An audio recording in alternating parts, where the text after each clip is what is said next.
My name is Eden Taylor, and at 35 years old, I thought I had the perfect life with my husband Carlos. 7 years of marriage, a gorgeous home in Pacific Heights, and millions of dollars invested in his thriving tech company. That was until last Tuesday night when I overheard him speaking Spanish with his business partner, plotting to send me away while they emptied our accounts. What Carlos never knew about me. I speak fluent Spanish, and now his empire will never be the same. If you are watching this, please let me know where you are from and hit that like and subscribe button while I tell you how I took back what was mine. Before my world collapsed around me, I was living what many would call the American dream. I graduated from Harvard with an MBA and quickly established myself as a financial consultant for tech startups in Silicon Valley. My analytical mind and ability to see the potential in emerging technologies made me highly sought after in the industry. I was independent, successful, and completely fulfilled by my career trajectory. That all changed when I met Carlos Mendoza at a tech conference in San Francisco 8 years ago. I was there representing a client, and he was showcasing his startup TechVista, a small but promising software company specializing in artificial intelligence and data analytics. Our eyes met across the crowded exhibition hall, and there was an immediate connection that I had never experienced before. Carlos was 38 at the time, tall with dark eyes that seemed to look right through me. His charisma was undeniable. Born to Mexican immigrants, he had that perfect blend of ambition and charm that made everyone in the room gravitate toward him. When he spoke about his vision for technology that could transform businesses, his passion was infectious. I found myself lingering at his booth long after my scheduled meeting time had passed. We exchanged business cards, and he called me the very next day. Our first date was at a small Spanish restaurant in the Mission District. I remember how he ordered for both of us in perfect Spanish, impressing me with his cultural knowledge and confidence. That night, we talked until the restaurant closed, discussing everything from market trends to our favorite books. There was an intellectual compatibility between us that felt rare and precious. Our courtship was a whirlwind. Weekend trips to wine country, late nights, discussing business strategies, and countless moments where I felt like I had finally met someone who understood both my mind and my heart. After 6 months of dating, Carlos proposed during a sunset sail on San Francisco Bay. The ring was a family heirloom from his grandmother, a stunning emerald surrounded by diamonds. Our wedding was nothing short of spectacular. We chose a vineyard in Napa Valley with 300 guests, including prominent figures from Silicon Valley. I wore a custom Vera Wang gown, and Carlos looked handsome in his tailored tuxedo. When we exchanged vows, I truly believed we would be together forever, building our empire side by side. At that point, TechVista was still finding its footing in the competitive tech landscape. The company had innovative ideas, but lacked the capital to scale properly. Carlos had been funding it largely through small investor rounds and his own savings. After lengthy discussions about our future, I made the decision to invest in his vision. I used $2 million from my family inheritance and personal savings to help TechVista expand. The money allowed Carlos to hire top talent, upgrade their infrastructure, and accelerate product development. It was a significant amount representing most of my personal wealth, but I believed in Carlos and his vision. The investment came with the understanding that I would have a stake in the company and a say in major decisions. With the influx of capital, we were able to purchase our dream home in Pacific Heights, a stunning 4,000 QFT Victorian with panoramic views of the San Francisco Bay. The house cost us $3.5 million, but with TechVista growing, it seemed like a solid investment in our future. We spent months renovating it to perfection, creating a showcase home that we were proud to entertain in. Those early years were magical. We traveled extensively, spending 2 weeks in the Maldives for our first anniversary, exploring the Italian countryside the following year, and discovering the temples of Japan the year after that. Carlos was attentive and loving, surprising me with thoughtful gifts and planning elaborate date nights. Even as the company demanded more of his time, I eventually left my consulting position to join TechVista as the chief financial officer. It made sense to combine our talents with Carlos handling the vision and product development, while I managed the financial aspects of the growing company. We were partners in every sense of the word, building something meaningful together. Our relationship was built on what I thought was mutual respect and trust. Carlos valued my opinion in both business and personal matters. He would consult me on major decisions, and we worked through challenges together. When disagreements arose, we found compromises that satisfied us both. At least that was how it seemed. Carlos was the kind of husband who showed his love through actions rather than words. He remembered small details about my preferences, supported my friendships and hobbies, and always made time for us despite his busy schedule. On our 5th anniversary, he surprised me with a weekend trip to New York, including tickets to the Broadway shows I had been wanting to see. Under our combined leadership, Tech Vista thrived. Within 5 years, the company valuation had skyrocketed to $50 million. We had offices in San Francisco, Boston, and Austin with a team of over 100 talented employees. Our client list included Fortune 500 companies who relied on our software for data analysis and business intelligence. The financial press began, featuring Carlos as a rising star in tech, and investors were clamoring to get involved. When we hit the $50 million valuation milestone, we hosted a lavish party for our employees and investors. Standing beside Carlos as he gave a speech thanking everyone for their contributions, I felt immense pride in what we had built together. He publicly acknowledged my role in the company growth, raising a toast to his brilliant wife, without whom none of it would have been possible. The crowd applauded, and I believed every word he said. Our home became a hub for networking events and dinner parties with potential investors and clients.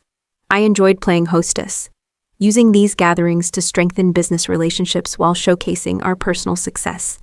Carlos and I were seen as a power couple in the tech world, complementing each other perfectly with our different skill sets, but unified vision. Life seemed perfect. I had a successful career, a loving husband, a beautiful home, and a future full of promise.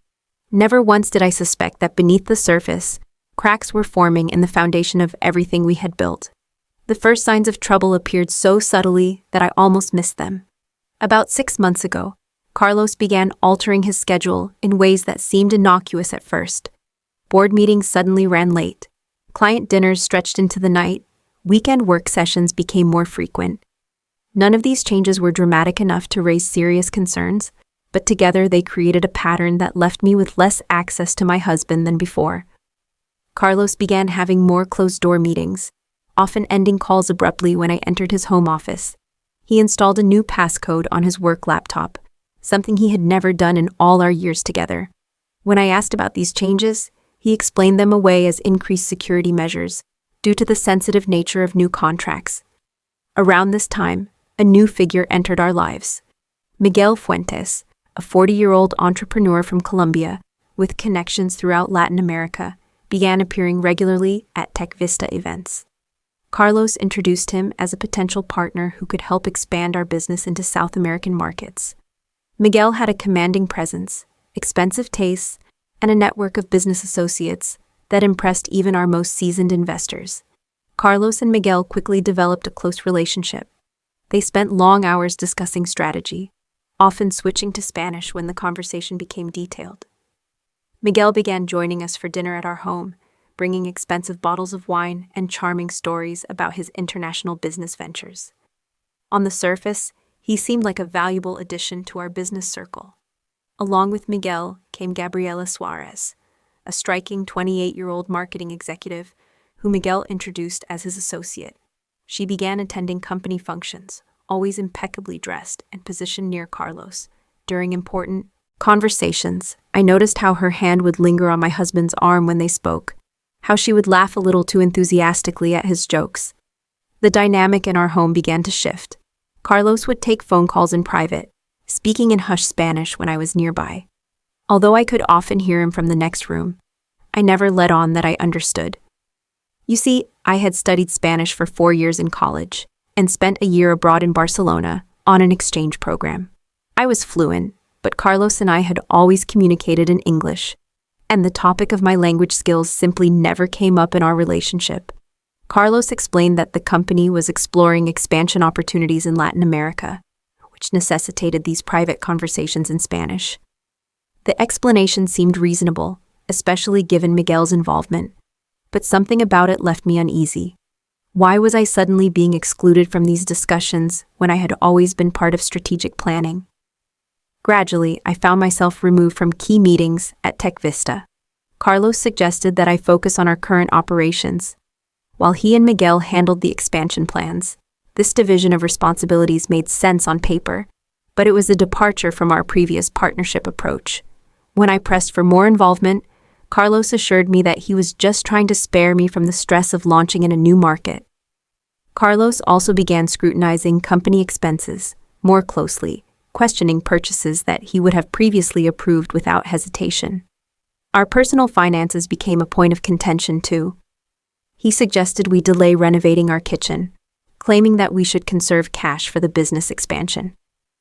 This from a man who had never blinked at spending on our home before. Small arguments erupted over financial decisions that would have previously been non-issues.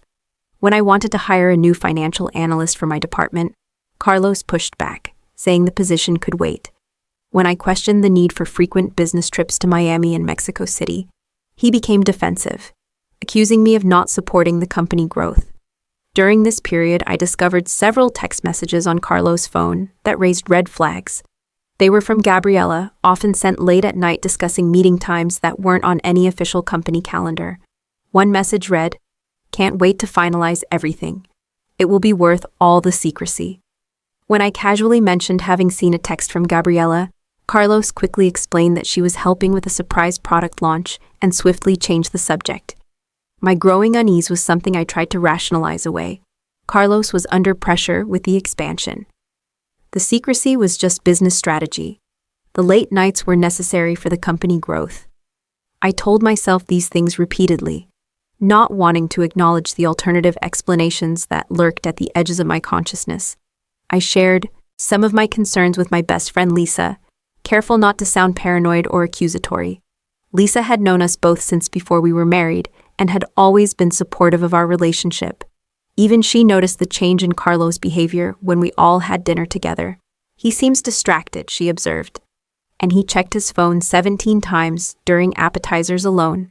Lisa suggested I talk openly with Carlos about my concerns, but something held me back. Perhaps it was fear of what I might discover, or maybe it was hope that this was just a temporary phase that would pass without confrontation. Either way, I chose to watch and wait, gathering information while maintaining the appearance of normalcy. The changes in our personal relationship were equally troubling. Carlos and I had always been physically affectionate, but he began to pull away from my touch. Our intimate life became less frequent with Carlos, often claiming exhaustion from work. Morning coffees together, once a cherished ritual, were replaced by Carlos, rushing out the door with travel mug in hand. Weekend brunches gave way to Carlos claiming he needed to go to the office. I began to feel like a stranger in my own marriage, unsure of my standing both personally and professionally. The woman who had once confidently managed million-dollar portfolios now doubted her own perceptions. Was I overreacting? Was this just the natural evolution of a business-focused marriage? Or was something more sinister unfolding right before my eyes? The night that changed everything started innocently enough. Carlos had arranged a dinner party at our home for Miguel and several potential investors from Mexico City. I spent the day preparing, ordering, catering from an upscale restaurant, and arranging fresh flower displays throughout the house. I wanted everything to be perfect, perhaps subconsciously hoping that a successful evening would restore some normalcy to our increasingly strained relationship. I wore a navy blue dress that Carlos had once complimented, styled my hair in loose waves, and applied makeup carefully. Part of me was still trying to recapture the connection we seemed to be losing, though another part was growing increasingly suspicious of his behavior. Guests began arriving at 7. Miguel was among the first, accompanied by Gabriela, who wore a fitted red dress that drew every eye in the room. She air-kissed my cheeks in greeting, her perfume lingering in the space between us. "Eden, thank you for opening your beautiful home to us," she said with a smile that never quite reached her eyes. Throughout the evening, I played the role of perfect hostess, refilling wine glasses and facilitating conversations while carefully observing the dynamics around me. Carlos and Miguel frequently separated themselves from the main group, huddling in corners for hushed conversations that stopped abruptly when others approached. Gabriela remained close to Carlos, touching his arm when she laughed, leaning in, unnecessarily close when speaking to him. I felt like an outsider in my own home, watching a performance where everyone knew their lines except me. The investors from Mexico City seemed impressed with whatever Carlos and Miguel were proposing, nodding enthusiastically during their presentations and exchanging knowing glances. By 11 Naubohor, most guests had departed, leaving only Miguel and Gabriela, lingering over digestives in the living room. Carlos suggested I retire for the night, saying he needed to finalize some details with them regarding the Mexico City office. His tone was dismissive, making it clear my presence was not required or desired. Reluctantly, I went upstairs, but sleep eluded me as I listened to the murmur of voices below. Around midnight, I heard Miguel and Gabriela leave. I waited another 30 minutes before deciding to go downstairs for a glass of water, expecting Carlos had come up to bed. As I descended the stairs, I noticed light spilling from beneath the door of Carlos' home office. Quiet voices drifted into the hallway. Curious, I moved closer, careful to avoid the creaky floorboard near the office entrance. The door was slightly ajar, allowing me to hear clearly without being seen. Carlos and Miguel had not left after all. They were speaking rapidly in Spanish, their tones urgent and conspiratorial. I froze, straining to catch every word, my heart beginning to race as the content of their conversation became clear.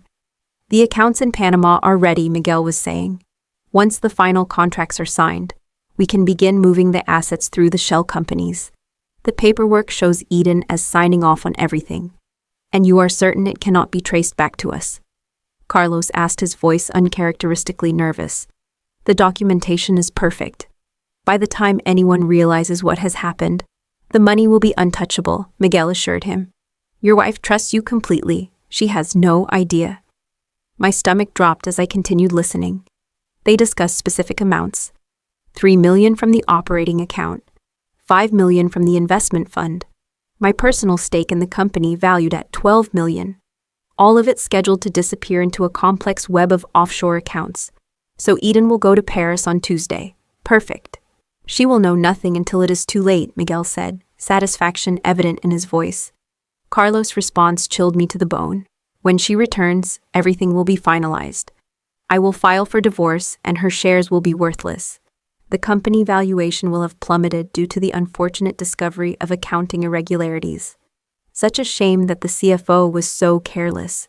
They were planning to frame me for financial misconduct while stripping the company of its assets.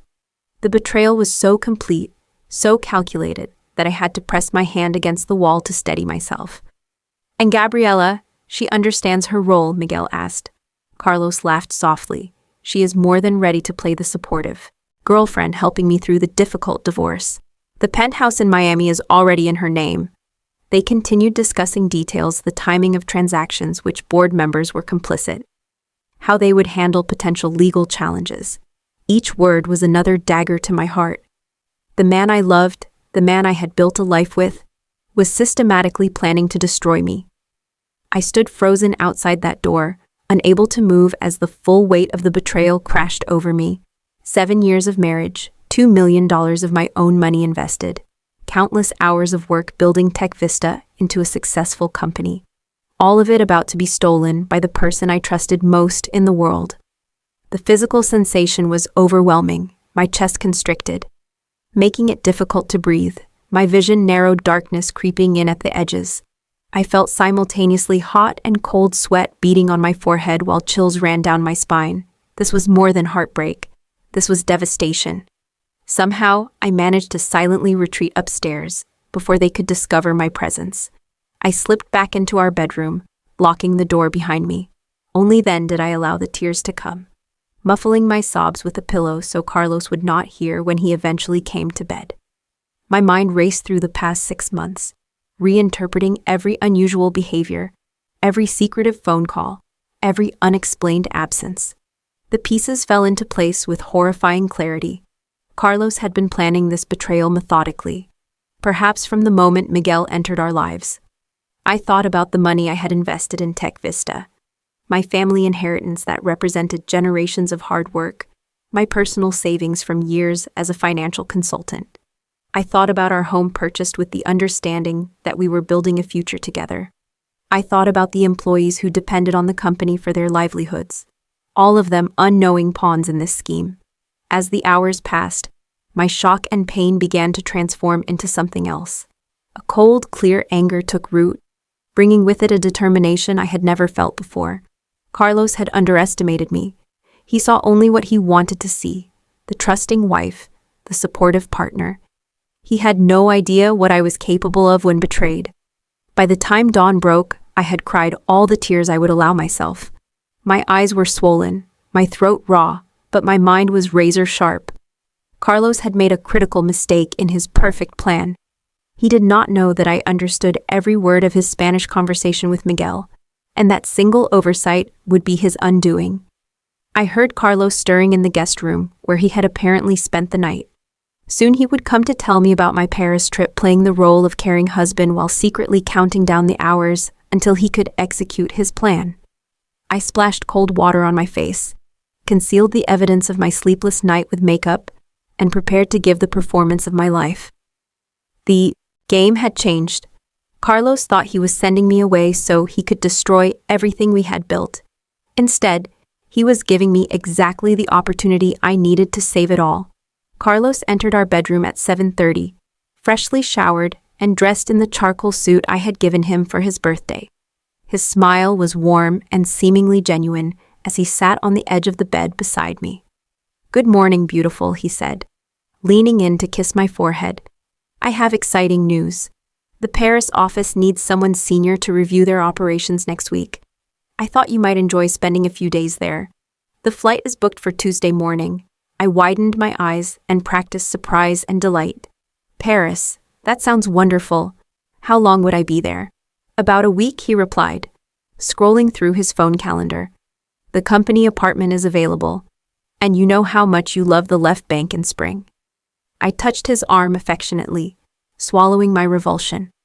"That is so thoughtful of you to arrange. I will start packing today." Carlos appeared pleased with my response, completely unaware that I had heard every detail of his plan.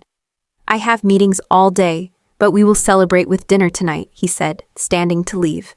Love you too," I replied, the words turning to ash in my mouth. The moment the front door closed behind him, I sprang into action. First, I called Sophia Reynolds, my college roommate, and now a partner at one of San Francisco's most prestigious law firms, specializing in corporate law. "Sophia, I need your help." "It is an emergency," I said when she answered. "Can you meet me in person somewhere private as soon as possible?" Her response was immediate. "My office in 1 hour. Use the private elevator from the parking garage. Is everything okay?" "No, but it will be," I answered already, moving to get dressed. While preparing to leave, I did a quick sweep of our home office. Carlos was too careful to leave obvious evidence lying around, but I searched anyway, looking for anything that might support what I had overheard. In his desk drawer, I found a key I had never seen before. On a hunch, I tried it in the safe hidden behind the painting in his office. A safe I knew existed, but had never accessed. Inside, I discovered a folder containing documents for a company called Meridian Holdings in Panama, along with papers bearing what appeared to be my forged signature authorizing transfers of Tech Vista intellectual property. I photographed everything, careful to return the documents exactly as I had found them, then headed to meet Sophia in her office. I laid out the entire situation, the gradual changes in Carlos' behavior, Miguel and Gabriela appearances in our lives, and most importantly, the conversation I had overheard. Sophia listened without interruption, her expression growing increasingly grave. "This is serious, Eden," she said when I finished. "They are planning what amounts to corporate theft on a massive scale, potentially securities fraud, and definitely identity theft with those forged signatures. We need to move quickly, but carefully." She immediately began outlining legal strategies, explaining what evidence we would need and which authorities should eventually be involved. As she spoke, I felt a sense of control returning. I was not helpless. I had resources, knowledge, and now a plan. My next call was to Vincent Parker, Tech Vista, Chief Operating Officer, and someone I had personally hired 3 years earlier. Vincent had been my ally in the company from the beginning, and I trusted him implicitly. We arranged to meet at a coffee shop far from the office where we were unlikely to encounter other employees. Vincent was visibly shocked as I recounted what I had discovered. I noticed Carlos had been excluding you from certain meetings, he admitted. But I never imagined anything like this. Miguel always made me uncomfortable, but I assumed I was just being paranoid. Together, we accessed the company financial records through Vincent's laptop. Over the past 6 months, subtle irregularities had appeared: millions in consulting fees to companies we could not identify, unusually large expenditures classified as business development, and transfers to new subsidiaries with vague operational descriptions. These must be the shell companies they mentioned, Vincent said, pointing to a series of transactions to entities in Panama and the Cayman Islands. If I had to guess, I would say they have already moved close to $4 million. Armed with this information, I returned to Sophia's office. We worked late into the night, preparing documentation for an emergency board meeting and drafting legal motions to freeze company assets if necessary. Sophia also connected me with a forensic accountant who could track the money trail. "What about your personal accounts?" Sophia asked. "If Carlos has access, you need to secure those immediately." I spent the next morning opening new accounts at a different bank, transferring my personal funds, and removing Carlos' access to my remaining assets. I was thankful that I had maintained some financial independence throughout our marriage, with investment accounts in my name only. The next crucial step was gathering allies on the board of directors. Tech Vista had a 7-member board, including Carlos and myself. I would need at least 3 of the remaining 5 members to support me if I hoped to stop Carlos' plan. I began with Janet Wilson, a venture capitalist who had been one of our earliest investors and who had always been supportive of my role in the company. We met for lunch at her club, where I carefully presented the evidence I had gathered. "I always thought you two were the perfect couple," she said, shaking her head in disbelief. "But these numbers do not lie. Count me in your corner, Eden. What Carlos is planning would destroy not just you, but the company that so many people have worked to build." One by one, I met with board members sharing just enough information to secure their support without tipping off Carlos. By Sunday evening, I had 4 of the 7 votes needed to remove Carlos as CEO if necessary. Meanwhile, I hired a private investigator to track Carlos and Gabriela movements. Within 48 hours, he provided photographs of them entering and leaving an apartment in Pacific Heights. I had never known about confirming their affair had progressed far beyond professional boundaries. The pain of this visual evidence was acute, but it strengthened my resolve. This was no longer just about saving the company or my financial stake. It was about justice, about not allowing Carlos to profit from his betrayal. Throughout these frantic days of preparation, I maintained a facade of normalcy at home. I packed for Paris, made dinner reservations at our favorite restaurants, and responded to Carlos' affection with convincing warmth. Each moment was an exercise in self-control, each smile a masterpiece of deception. The stress was enormous. I lost 5 lbs in 4 days, barely able to eat as I worked around the clock to counter Carlos' plan. Sleep came in short bursts, my mind constantly racing with details that needed attention. But beneath the exhaustion and anxiety was a growing sense of empowerment. I was fighting back, reclaiming what was rightfully mine. Monday night, our last evening before my supposed departure, Carlos took me to Gary Denko, the restaurant where we had celebrated our first anniversary. He ordered champagne toasting to our success and future together. He gave me a platinum bracelet, claiming it was a gift to remember him by while I was in Paris. I accepted it with appropriate gratitude, all while knowing that in his mind this was not a gesture of love, but a final payoff. The last gift before the betrayal. The irony was almost unbearable. "I will miss you," he said, reaching across the table to take my hand. "It will be a busy week here, but I will be counting the days until you return." I smiled, squeezing his hand in return. "I have a feeling this trip will change everything for us." Carlos nodded, interpreting my words as I intended, completely unaware of their true meaning. "I believe you're right about that," he replied, raising his glass once more. That night, as we lay in bed together for what would be the final time, I stared at the ceiling, thinking about the journey that had brought us here. How had the man I loved so deeply become capable of such calculated betrayal? Had he ever truly loved me, or had I simply been a convenient stepping stone in his ambitions? These questions had no satisfying answers. What mattered now was not the past, but the future that I would forge for myself from the ashes of this marriage. As Carlos drifted to sleep beside me, I silently vowed that tomorrow would be the beginning of that new future. The final pieces of my counter-strategy fell into place in the early morning hours. Vincent confirmed that the emergency board meeting was set for 2 o'clock the following afternoon, precisely when Carlos and Miguel planned to sign their final agreements. Sophia had prepared all necessary legal documents. The forensic accountant had traced the money trail and identified which accounts needed to be frozen. Everything was ready, the stage was set. All that remained was for Carlos to drive me to the airport, believing he was sending me away while he executed his plan. Instead, he was about to face the consequences of underestimating the woman he had married. Tuesday morning arrived with a sense of surreal calm. I finished packing my suitcase with clothes I would never wear in Paris, carefully selecting outfits appropriate for the board meeting later that day. Carlos watched from the doorway, occasionally checking his watch, barely concealing his impatience to get me to the airport and begin executing his plan. "Do you have your passport?" he asked, his concern for my travel preparations, a perfect mask for his true intentions. "Right here," I replied, patting my handbag while maintaining my own facade of excited traveler. "And all my travel documents are loaded on my phone." Carlos loaded my luggage into his Audi, chatting about Parisian cafes and suggesting neighborhoods I should explore during my free time. The performance was flawless down to his reminders about the time difference for our calls. He had clearly rehearsed this moment, this sending off of a wife who would return to find her life in ruins. The drive to San Francisco International Airport was filled with mundane conversation. Carlos asked about my meetings in Paris, offering suggestions for presenting our financial models to the French team. I nodded and took notes, playing along with this elaborate charade, even as my heart pounded with anticipation of what was to come. At the departures terminal, Carlos pulled to the curb and stepped out to retrieve my luggage. He embraced me tightly, kissing me with what appeared to be genuine affection. "Have a safe flight, my love. Call me when you land." "I will," I promised, returning his kiss. "Good luck with your meetings this week."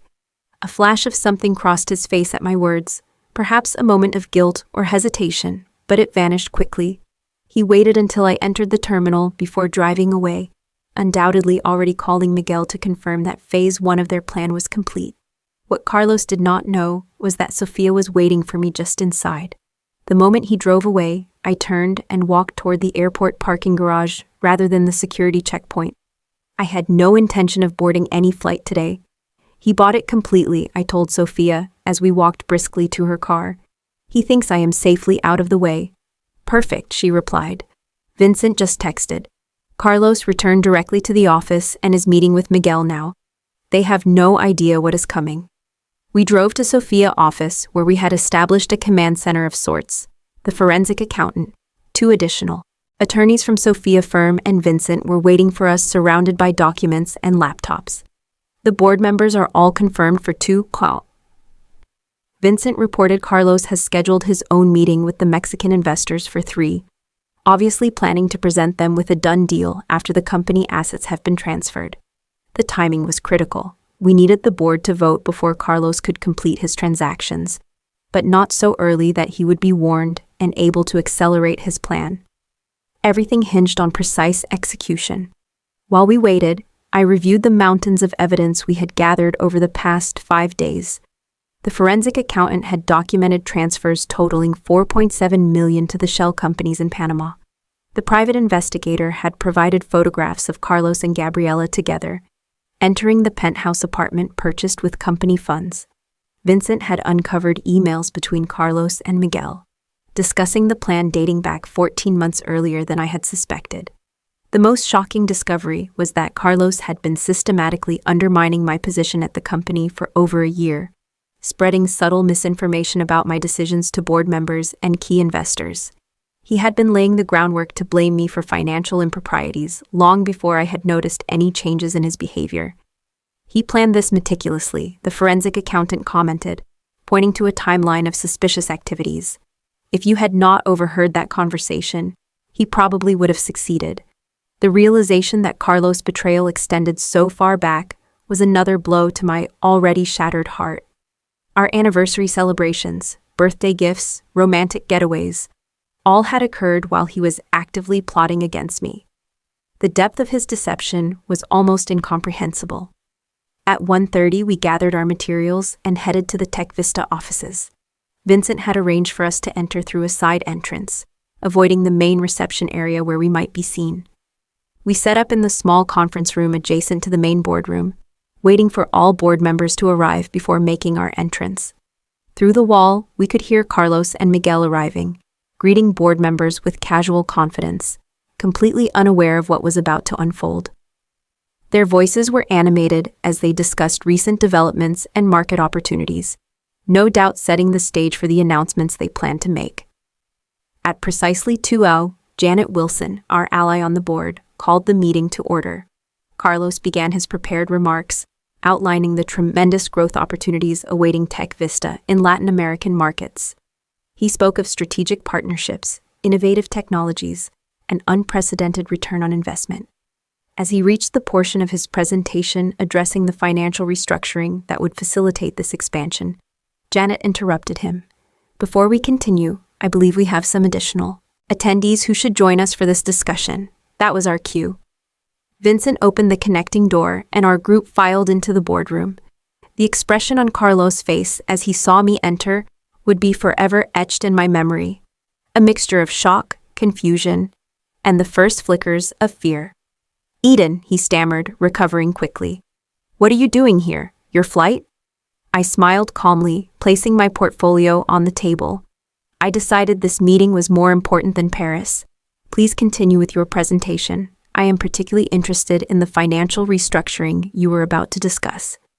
Miguel had gone pale, his eyes darting between Carlos and me, clearly trying to assess how much I knew and what threat I posed to their plan. Carlos attempted to regain control of the situation, his voice taking on a condescending tone. "Eden, this is a complex strategic discussion. We can catch you up later. Perhaps you should rest after your canceled flight." Janet Wilson intervened. "Actually, Carlos Eden has requested this emergency board meeting to address some serious concerns about company finances and leadership. As chairperson, I have granted that request." Carlos looked around the room, suddenly realizing that the situation was slipping from his grasp. "What is this about? If there are concerns, I should have been notified in advance. The way I was notified about the $3 million transfer to Meridian Holdings in Panama." I asked, my voice steady despite the adrenaline coursing through me, or the way I was informed about the plans to devalue my shares while I was supposedly in Paris. The color drained from Carlos' face. Miguel stood abruptly, gathering his papers. "This appears to be a personal matter between you two. Perhaps we should reschedule the business discussion. Sit down, Mr. Fuentes." "Sophia," commanded her lawyer persona in full force. "Your involvement in this matter is well documented, and attempting to leave now could be interpreted as consciousness of guilt." Miguel sank slowly back into his chair, exchanging a panicked glance with Carlos. The other board members looked confused and concerned, waiting for an explanation. I opened my portfolio and began distributing documents to each person at the table. "What you have before you is evidence of a systematic attempt to defraud Tech Vista of its assets, transfer intellectual property to shell companies, and leave the original company as an empty shell, all while laying the groundwork to blame these activities on me." For the next 45 minutes, I methodically presented our findings with the precision and clarity I had developed during my years as a financial consultant. The forensic accountant provided detailed analysis of the suspicious transactions. Vincent outlined the operational changes designed to exclude me from decision-making. Sophia explained the legal implications of the forged documents bearing my signature.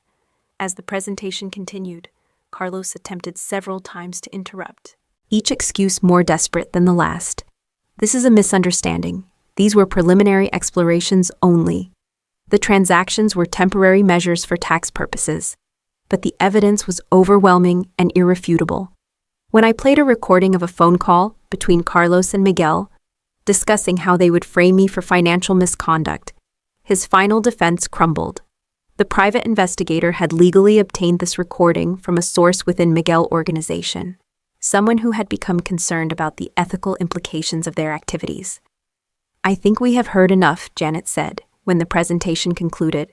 As chairperson, I call for an immediate vote on the temporary removal of Carlos Mendoza as Chief Executive Officer, pending a full investigation of these allegations.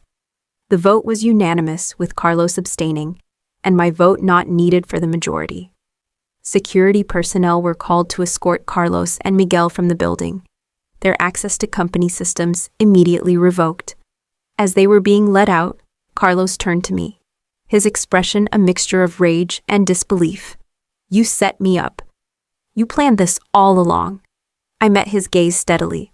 "No, Carlos, I simply learned from the best. You taught me everything I needed to know about betrayal." With Carlos and Miguel removed, the board turned to the immediate steps needed to stabilize the company. I was named interim CEO with Vincent as COO and expanded authority. Emergency measures were implemented to freeze suspicious accounts and secure company assets. A press statement was drafted to address any market concerns once the news became public. The meeting continued late into the evening as we developed strategies to mitigate damage and reassure employees, clients, and investors. Through it all, I maintained my professional composure, focusing on solutions rather than dwelling on the personal devastation I felt. It was nearly midnight when I finally returned home. Our home that now felt like a museum of lies and broken promises. I walked through the silent rooms, touching photographs from happier times, wondering if any of it had been real. In our bedroom, I began removing Carlos' things from the closets and drawers, packing them into boxes with mechanical efficiency. Each item carried memories now tainted by knowledge of his betrayal. The watch I had given him for his birthday, the sweater he wore on our trip to Napa, the collection of cufflinks I had added to each Christmas. As I worked, the emotional weight of the day finally caught up with me. I sank to the floor, surrounded by the physical remnants of our life together, and allowed myself to truly feel the loss, not just of the husband I thought I had, but of the future we had planned, the trust I had given so completely, and the love I had believed was real. But amid the grief was something else, a sense of fierce pride in what I had accomplished in just 5 days. I had faced the ultimate betrayal and responded not with helpless victimhood, but with strategic action. I had saved the company, protected our employees' livelihoods, and reclaimed my professional standing. Carlos had underestimated me in the most fundamental way. He had seen me as an accessory to his success, rather than a capable, intelligent woman in my own right. That miscalculation had been his downfall. As dawn broke over San Francisco, I showered and prepared for my first day as Tech Vista CEO. There would be challenges ahead. Legal battles, rebuilding trust within the organization, establishing new leadership. But for the first time since overhearing that fateful conversation in Spanish, I felt ready to face whatever came next. Carlos had intended to send me to Paris so he could dismantle everything we had built. Instead, he had given me the opportunity to save it all and discover my own strength in the process. 1 week after the emergency board meeting, we scheduled a company-wide assembly to address the dramatic leadership changes at Tech Vista. Rumors had been swirling despite our best efforts to control the narrative. Employees were understandably concerned about their jobs, the stability of the company, and what these changes meant for their futures. The morning of the assembly, I arrived at the office early to prepare. The past week had been a whirlwind of activity, securing company assets, meeting with key clients to reassure them, working with law enforcement on the criminal aspects of Carlos and Miguel activities. I had barely slept, surviving on coffee and adrenaline while rebuilding what they had tried to destroy. Vincent met me in my office, now relocated to the executive suite, formerly occupied by Carlos. "The legal team just called," he reported. "Carlos is demanding a meeting. His lawyer claims he has documentation that will exonerate him." I had been expecting this. Carlos was not someone who would accept defeat easily. "Tell them we will meet tomorrow at Sophia office with all legal representatives present. Today is about reassuring our team." The company assembly was scheduled for 10 hour in the large conference center on the ground floor of our building. As employees began filing in, I could feel the tension and uncertainty in the room.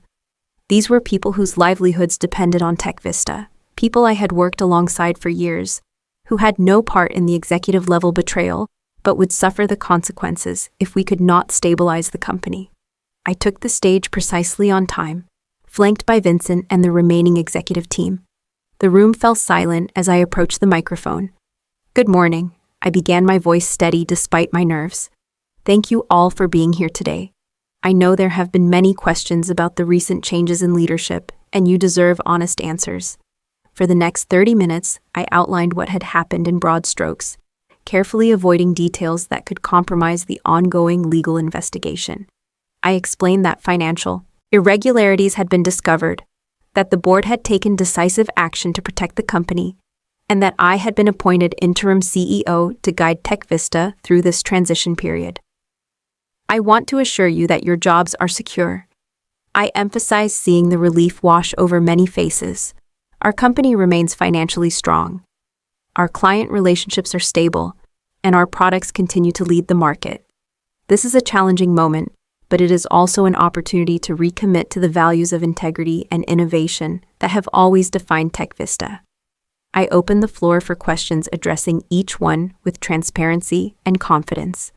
When an engineer asked about Carlos' whereabouts, I simply stated that he was no longer with the company and that legal proceedings were underway.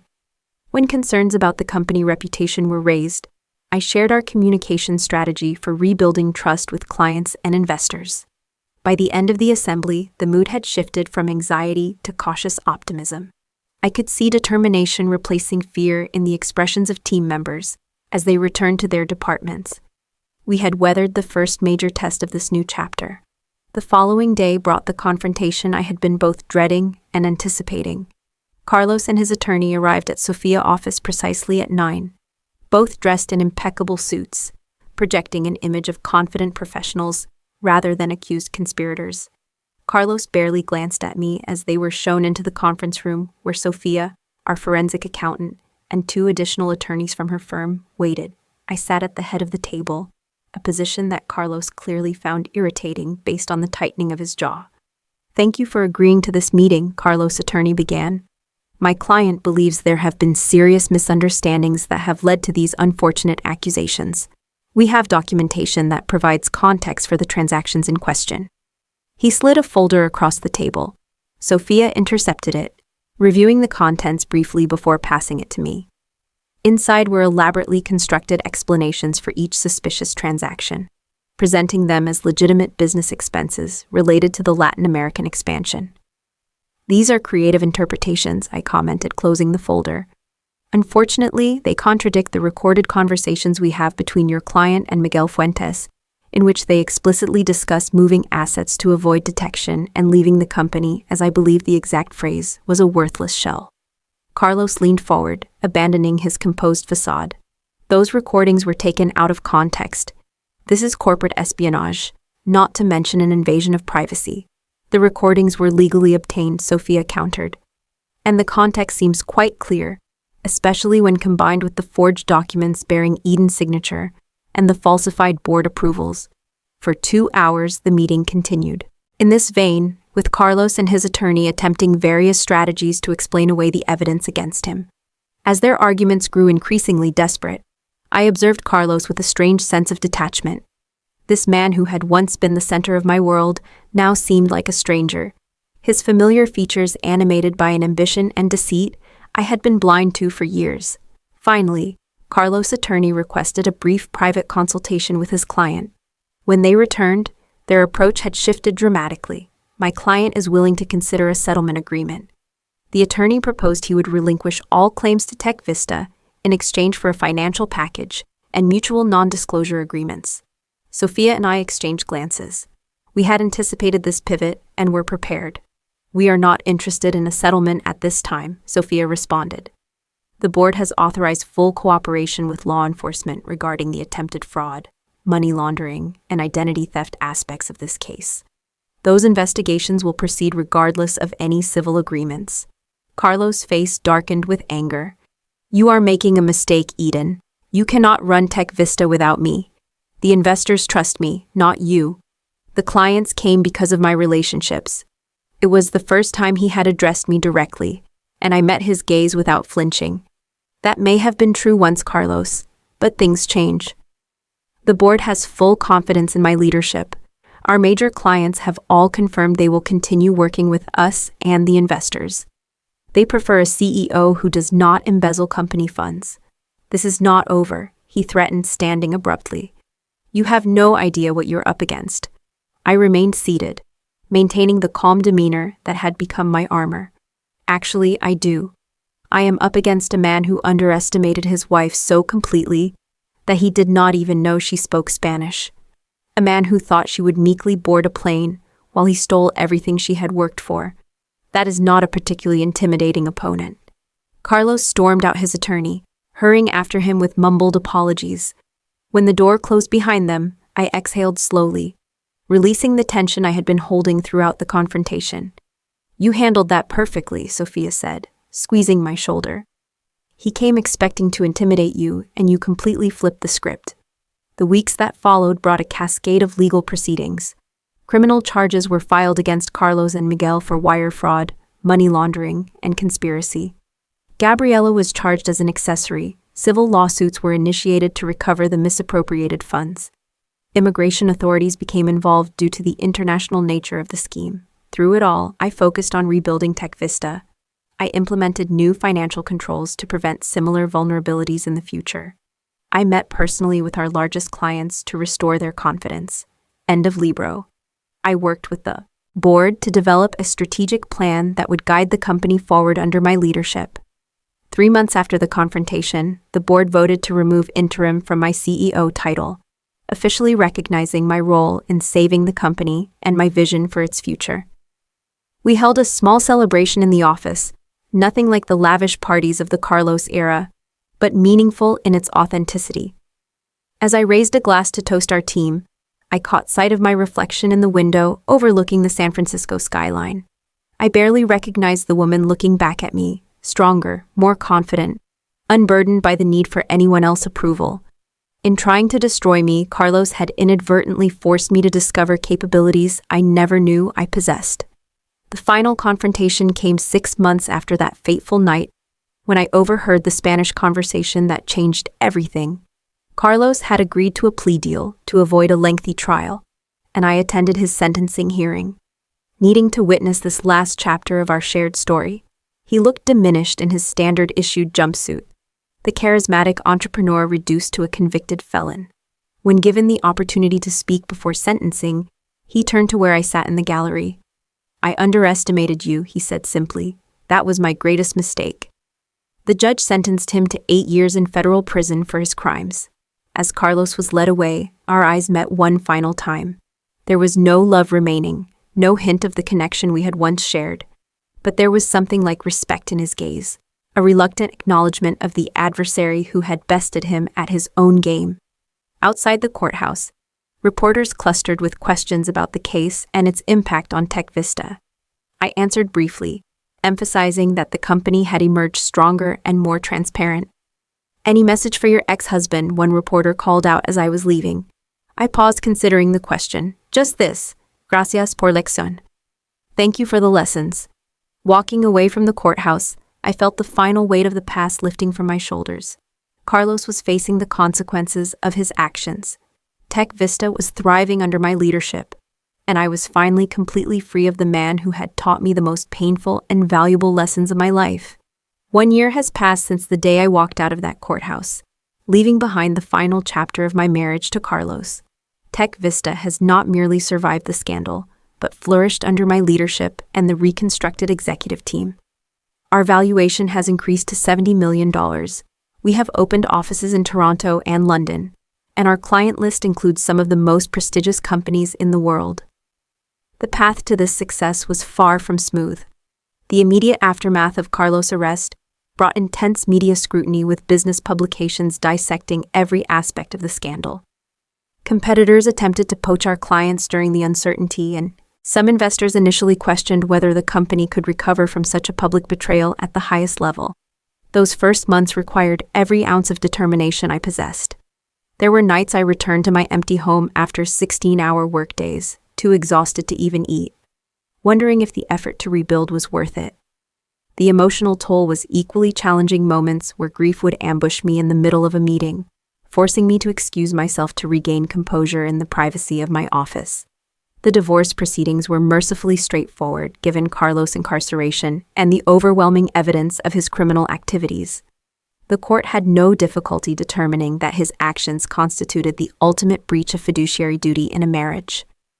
I retained our home and all my shares in Tech Vista, though the property now felt too large and too filled with memories for comfort. 6 months after the sentencing, I sold the Pacific Heights house and purchased a smaller but bright apartment overlooking the bay.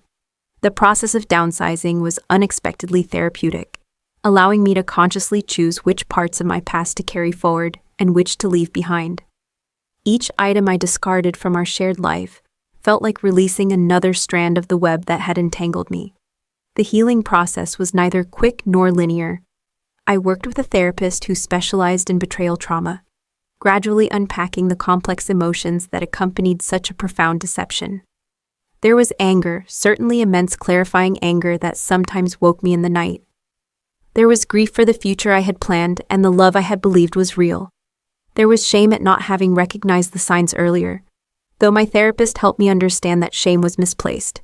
Most surprisingly, there eventually came forgiveness, not for Carlos' sake, but for my own.